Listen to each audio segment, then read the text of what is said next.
Dear students, इस question में आप देखिए X square minus 2x minus 2 is equal to 0 की आपको इक्वेशन दी हुई है, एक फंक्शन दिया हुआ है। ये फंक्शन हमने क्वाड्रेटिक फंक्शन की इक्वेशन से सॉल्व किया हुआ था। ये क्वेश्चन हम कर चुके हैं, जिसमें हमने ए की टर्म को 1 के बराबर कहा, बी को -2 के बराबर और सी को -2 के बराबर, और उसके बाद इसको हमने क्वाड्रेटिक इक्वेशन में रख दिया, जो कि आपके पास यहाँ नज़र आ रही है इक्वेशन 3.8 में। ठीक है, ये चीज़ हम सॉल्व कर चुके हैं पहले भी। जिन लोगों ने ये काम नहीं किया है वो अब कर लें। इसके बाद आपको मैं नोटिस जो यहाँ करवाना चाह रही हूँ वो ये नोटिस करवाना चाह रही हूँ कि अगर आप इसके रूट्स निकालेंगे तो यहाँ देखिए, यहाँ पर रूट्स आ जाएंगे x-1 minus root 3 and x-1 plus root 3। ठीक है, ये एक पॉजिटिव इंटीजर है जो यहाँ पर अकर हुआ जब 9 आया, तो आपने यहाँ पर एक पॉजिटिव इंटीजर अकर हुआ जो कि रूट 3 की सूरत में अकर हुआ है। इसका कोई भी रूट नहीं है, यानी कि जब हम रूट निकालेंगे तो ये पॉइंट्स में वैल्यू आएगी। इसलिए हमने इसको इसी चीज़ को एक दफ़ा आपने माइनस में लिख दिया और एक दफ़ा आपने इसको पॉजिटिव के साथ लिख दिया। लेकिन कुछ इक्वेशंस ऐसी होंगी जिनको सॉल्व करने से यहाँ पर रूट के अंदर ही जो है वो एक नेगेटिव वैल्यू अकर होगी। ठीक है, आज हम इसका कॉन्सेप्ट पढ़ना चाह रहे हैं। तो आप यहाँ देखिए, ये वाली जो इक्वेशन है x square minus 2x plus 5, जब आप इसको सॉल्व करना चाहेंगे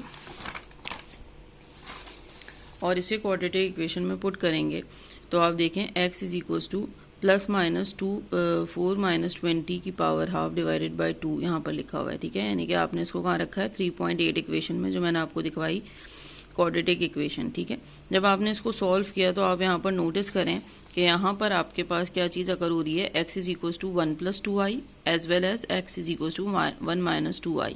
तो हम किस चीज़ के बारे में पढ़ना चाह रहे हैं, हम इस आयोटा के बारे में पढ़ना चाह रहे हैं। ये जो i लिखा हुआ है इसको हम आयोटा कहते हैं, और आयोटा का मतलब ये है कि जब कोई भी चीज़ आपके पास रूट के अंदर नेगेटिव में अकर हो जाएगी तो हम उसे आयोटा कहते हैं। ठीक है, जैसे 4 माइनस 20 जब निकालोगे तो क्या आएगा, -16 आएगा। -16 की वजह से अंडर रूट जब आप सॉल्व भी कर लोगे तो आपके पास क्या अकर हो रहा होगा, यहाँ पर आपके पास माइनस अकर हो रहा होगा। माइनस आयोटा मीन्स आपके पास माइनस अकर हो रहा होगा, और जो आपके पास आयोटा है वो बराबर किसके होगा, -1 के बराबर होगा। आयोटा आयोटा को जब मल्टीप्लाई करवा देते हैं तो -1 के बराबर आता है। ये चीज़ यहाँ लिखी हुई है, iota square is equals to -1। यानी जब आप दो आयोटा की वैल्यूज़ को मल्टीप्लाई करवाते हैं तो आयोटा स्क्वायर बनता है, और आयोटा स्क्वायर खुद किसके बराबर है, -1 के। यानी अगर कोई भी क्वांटिटी आपको रूट से बाहर लेके आनी है विद नेगेटिव साइन तो क्या चीज़ बाहर आ जाएगी, आयोटा बाहर आ जाएगा। ठीक है, इसलिए एक दफ़ा आपने पॉजिटिव में लिखा है x is equal to 1 plus 2 iota, यहाँ से प्लस माइनस 2 आयोटा की बजाय आपने क्या लिखा, 1 प्लस 2 आयोटा, और एक जगह आपने क्या लिखा है x is equal to 1 minus 2 iota. ठीक है, तो ये जो कॉन्सेप्ट है ये किसकी तरफ हमें लेके जाता है, कॉम्प्लेक्स नंबर की तरफ लेके जाता है। और कॉम्प्लेक्स नंबर z में be written in the standard form. क्या स्टैंडर्ड फॉर्म है कॉम्प्लेक्स नंबर की, z is equal to a plus iota b, जहाँ पर a और b क्या है, रियल नंबर्स हैं। यानी कि a और b तो कोई नंबर्स होंगे लाइक 1, 5 एनी नंबर्स। ठीक है, लेकिन आयोटा स्क्वायर किसके बराबर है, -1 के बराबर है। The number a is the real part and the number b is the imaginary part. ये इमेजनरी पार्ट है, हमें कैसे पता चलेगा, क्योंकि b के साथ हमारे पास क्या है, आयोटा लगा हुआ है। तो जिस चीज़ के साथ आयोटा लगा हुआ होगा वो क्या हो जाएगा, वो आपका इमेजनरी पार्ट हो जाएगा। In order to manipulate complex numbers to the following rules must be obeyed। ठीक है, तो ये कुछ रूल्स हैं जो आपको पता होने चाहिए। कुछ रूल्स हैं इक्वैलिटी के, कुछ एडिशन के और कुछ मल्टीप्लिकेशन के। जब हम इन्हें देखेंगे तो आपको खुद मालूम हो जाएगा। अगर a प्लस आयोटा b बराबर है c प्लस आयोटा d के, तो इसका मतलब ये है कि एक्चुअली a और c बराबर है, यानी कि रियल पार्ट दोनों का बराबर है, और उसके साथ साथ जो इमेजनरी पार्ट है b और d वो भी दोनों बराबर है। एडिशन प्रॉपर्टी में क्या होगा, एडिशन प्रॉपर्टी में आपके पास a plus iota b c plus iota d से जब मल्टीप्लाई हो रहा है तो आप नोटिस कीजिए रियल पार्ट आपने अलग रख दिया। रियल पार्ट क्या है, a और c, क्योंकि इसके साथ आयोटा नहीं है, और उसके साथ साथ plus iota b plus d। जो लोग ये सॉल्व करके देखना चाहें वो कर सकते हैं। सॉल्व करने से भी यही आएगा, a c a i d, फिर आप i b c को कर रहे होंगे, और फिर आप आई बी और आई डी को जब करेंगे तो आयोटा आयोटा क्या बन जाएगा, iota square which is equals to -1। तो आप ये सॉल्व करके देख लीजिएगा, फिर आप रियल पार्ट एक साथ रख दीजिएगा और इमेजनरी पार्ट एक साथ रख दीजिएगा, तो आपके पास क्या बनेगा, a plus C plus iota b plus D. Multiplication की प्रॉपर्टी है लास्ट, कि अगर कोई कांस्टेंट मल्टीप्लाई हो रहा है किसी भी इमेजनरी नंबर से जो कि इमेजनरी कॉम्प्लेक्स किसी भी कॉम्प्लेक्स नंबर z से जो कि बराबर किसके है a प्लस आयोटा b के, तो ये बराबर किसके आ जाएगा C A plus iota C B. ठीक है, तो it is very much easier to multiply. अब इसके बाद अगर आपके पास दो क्वांटिटीज़ हैं like a plus iota b plus C plus iota D, तो इसमें भी आप नोटिस कर सकते हैं कि ये चीज़ बराबर किसके आ रही है A C minus B D plus iota A D plus B C. ठीक है, तो अब इसको सॉल्व करोगे तो ईजीली हो जाएगा। पहले ए को करेंगे पूरे ब्रैकेट से, ए सी आ गया। ठीक है, फिर आपने क्या किया, फिर आपके पास ए को जब आपने आई डी के साथ किया तो आयोटा आई ए डी आ गया। उसके बाद आपके पास क्या आएगा बी सी आई बी सी। ठीक है, आई बी सी आ गया आपके पास। फिर आपके पास क्या आ गया plus plus iota square B D. Iota square की वजह से iota square is equal to 1 है तो माइनस का साइन अगर हो जाएगा और माइनस बी डी आ जाएगा, जो चीज़ यहाँ पर शो हो रही है। और फिर ब्रैकेट्स को दोनों को अलग अलग कर दिया। ठीक है, तो इन रिजल्ट्स में जो है वो ए बी सी डी जो है वो रियल नंबर्स हैं, ये अभी आपको पता होना चाहिए। ठीक है, इसके बाद ये कुछ प्रॉपर्टीज़ हैं, आगे देखिए। आगे इसमें लिखा हुआ है कि जेड बार बराबर है A is equals to Z bar is equals to A minus iota B. ठीक है, यहाँ पर आपको क्या किस चीज़ का कॉन्सेप्ट दिया गया, कॉम्प्लेक्स कॉन्जुगेट का कॉन्सेप्ट दिया जा रहा है। यहाँ पर देखिए कॉम्प्लेक्स कॉन्जुगेट के लिए यहाँ पे लिखा हुआ है कि अगर z is equals to A plus iota B है तो उसको कॉम्प्लेक्स कॉन्जुगेट कैसे बनेगा, z bar is equals to A iota A minus iota B के बराबर बनेगा। फिर जब आप z और प्लस z बार को यानी कि z कॉम्प्लेक्स नंबर को उसी के कॉम्प्लेक्स कॉन्जुगेट से जब आप प्लस करवाएंगे तो क्या आ जाएगा 2a आ जाएगा। तो इसको सॉल्व करने के लिए आप a प्लस आयोटा b को प्लस करवा दीजिए a माइनस आयोटा b से, तो आयोटा b और आयोटा b कैंसिल हो जाएंगे और 2a आ जाएगा, तो ये रियल नंबर बनेगा।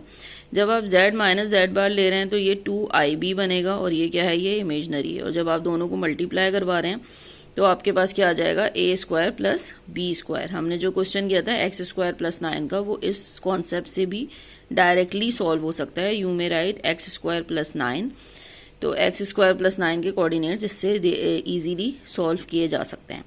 इन order to divide two complex number use is made of the complex conjugate since. ठीक है, यानी कि अगर दो कॉम्प्लेक्स नंबर्स को आपको डिवाइड करवाना हो तो आप क्या कॉन्सेप्ट यूज़ कर सकते हैं, कॉम्प्लेक्स कॉन्जुगेट का कॉन्सेप्ट यूज़ कर सकते हैं। क्योंकि आपको शायद अगर इसमें सिर्फ और सिर्फ ये चीज़ मालूम करनी हो, ठीक है, जैसे a plus iota B divided by C plus iota D सिर्फ मालूम करना हो तो आपको क्या करना पड़ेगा, कॉन्जुगेट यूज़ करना पड़ेगा, विच इज़ कॉन्जुगेट हमेशा हम किसका लेते हैं, डिवाइडर टर्म का लेते हैं, डिनोमिनेटर टर्म का लेते हैं। डिनोमिनेटर टर्म में क्या लिखा हुआ है सी प्लस आई डी, तो सी प्लस आई डी का कॉम्प्लेक्स कॉन्जुगेट क्या बनेगा सी माइनस आई डी। इसलिए हम क्या करेंगे ए प्लस आयोटा बी को मल्टीप्लाई और डिवाइड करवाएंगे सी माइनस आई डी से, यानी कि ये जो पूरी आइडेंटिटी है इस पूरी आइडेंटिटी को हम मल्टीप्लाई करवा रहे हैं किससे, सी माइनस आयोटा डी से, जो कि कॉन्जुगेट है सी प्लस आयोटा डी का। ठीक है, तो जब आप मल्टीप्लाई कराएंगे तो एक टर्म आएगी और जब आप डिवाइड कराएंगे तो दूसरी टर्म आएगी। और फिर हम क्या करेंगे, जो कॉम्प्लेक्स पार्ट होगा उसको अलग रख देंगे और जो रियल पार्ट होगा उसे अलग रख देंगे और जो इमेजनरी पार्ट होगा उसको अलग रख देंगे। रियल पार्ट का मतलब है जिसमें आयोटा ना हो और कॉम्प्लेक्स पार्ट का मतलब है वो सारा पार्ट जिसमें आयोटा मौजूद हो। ठीक है, इसके बाद ये क्वेश्चन देखिए, यहाँ पे लिखा हुआ है 1 minus iota divided by 1 plus 2 iota minus 1 plus iota 2 minus iota in the form of a plus I B. A plus I B का मतलब क्या है कि आपको उसको कॉम्प्लेक्स नंबर की फॉर्म में लिखना है। तो इसके लिए आपको तरीका ये बताया गया अभी कि अगर आपको दो चीज़ें डिवाइड करनी हो जो कि कॉम्प्लेक्स नंबर का डिवीजन हो तो आपको क्या करना चाहिए, कॉम्प्लेक्स कॉन्जुगेट यूज़ करना चाहिए। ठीक है, तो हम इसमें क्या करेंगे, अब कॉम्प्लेक्स कॉन्जुगेट यूज़ करेंगे, लेकिन इसमें साइमल्टेनियसली आपको दो आइडेंटिटीज़ दी हुई हैं, एक आइडेंटिटी ये है और एक आइडेंटिटी ये है, जो कि दोनों आपस में माइनस हो रही हैं। तो इसका मतलब है कि इस आइडेंटिटी का भी आप क्या करेंगे, इस आइडेंटिटी का भी कॉन्जुगेट ले रहे होंगे और इस आइडेंटिटी का भी कॉन्जुगेट लेंगे। फर्स्ट आइडेंटिटी का कॉन्जुगेट आएगा 1 माइनस 2 आयोटा और सेकेंड आईडी का जो कॉन्जुगेट आएगा वो क्या आएगा 2 प्लस आयोटा। ठीक है, इस तरीके से हम आगे बढ़ेंगे। यहाँ पे देखिए, यहाँ पे लिखा हुआ है 1 minus iota divided by 1 plus 2 iota. ठीक है, तो 1 प्लस 2 आयोटा का क्योंकि कॉन्जुगेट है 1 माइनस 2 आयोटा तो इसी से मल्टीप्लाई और डिवाइड किया गया है। इसके साथ साथ जो 1 plus iota divide by 2 minus iota की आइडेंटिटी थी उसको आपने किससे किया, 2 plus iota divide by 2 plus iota से। जब आप इन दोनों टर्म्स को आपस में मल्टीप्लाई करवाएंगे यानी कि 1 माइनस आयोटा को 1 माइनस 2 आयोटा से करवाएंगे तो एक वैल्यू आएगी, यानी कि जो भी ब्रैकेट्स आएंगे उनको सॉल्व करके एक आंसर आएगा। और इसी तरह से आप डिनोमिनेटर को भी करवाएंगे, यानी कि 1 प्लस 2 आयोटा और 1 माइनस 2 आयोटा को भी मल्टीप्लाई करवाएंगे। ये बात याद रखिए कि आयोटा स्क्वायर जैसे ही बनेगा तो वो बराबर आ जाएगा -1 के, और जो सिर्फ आयोटा होगा वो सिर्फ हम आयोटा ही की फॉर्म में लिखेंगे, उससे हम कुछ और नहीं लिख सकते। इसी तरीके से 1 प्लस आयोटा और 2 प्लस आयोटा को जब आप मल्टीप्लाई कराएंगे तो आपके पास बनेगा 1 प्लस 3 आयोटा। ठीक है, अब आप नोटिस कीजिए यहाँ पर दोनों में 5 आ रहा है। ठीक है, तो जब आप मल्टीप्लाई करेंगे तो आपको खुद पता चल जाएगा आयोटा स्क्वायर की वजह से ये क्या बन जाएगा, 5 बन जाएगा। और जो आयोटा खुद होगा 2 आयोटा या -2 आयोटा वो आपस में कैंसिल हो जाएंगे। ठीक है, इसके बाद यहाँ पर आप देखें तो यहाँ पर रियल पार्ट को अलग रख दिया गया है और जो इमेजनरी पार्ट है उसको अलग रख दिया गया है। इमेजनरी पार्ट से मतलब ये है कि जिसमें आयोटा आ रहा है। ठीक है, ये एक कॉन्सेप्ट हो गया। ये कॉन्सेप्ट यूज होगा उन क्वेश्चंस में जहाँ पे आपको डिवीजन चाहिए होगा 2 कॉम्प्लेक्स नंबर्स का। ठीक है, अभी मैं मेंशन भी करूंगी लेक्चर के आखिर में कि वो कौन से कॉम्प्लेक्स नंबर्स हैं। इसके बाद